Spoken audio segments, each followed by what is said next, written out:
कर्जमाफी 100% पीक, महिला बचत गटावरचं कर्जमाफ अवकाळी आणि अतिवृष्टी पावसाने जे नुकसान झालेलं आहे त्याची रक्कम सुद्धा तात्काळ शेतकऱ्यांच्या खात्यामध्ये जमा झाली पाहिजे आणि ज्या ज्या शेतकऱ्यांच्या जमिनीकडून त्याचा मोबदला मिळवणे कापूस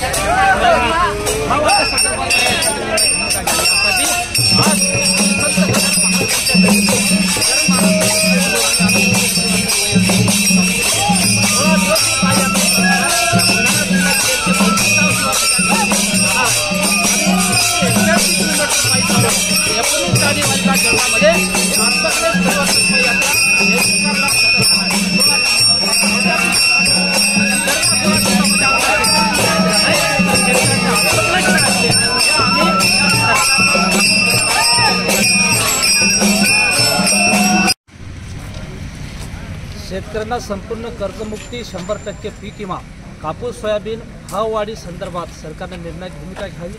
त्याचबरोबर अतिवृष्टीने अवकाळी पावसाने नुकसान झाले त्याची एकूण 25,000 रुपये पिकाला नुकसान द्यावं या इतर मागण्या घेऊन एकूण 14 मागण्या घेऊन आज श्री संत गजानन महाराजांच्या शेगाव नगरीतून दर्शन घेऊन या ठिकाणी आत्मक्लेश परिवर्तन पदयात्रा या ठिकाणी सुरू केली आहे।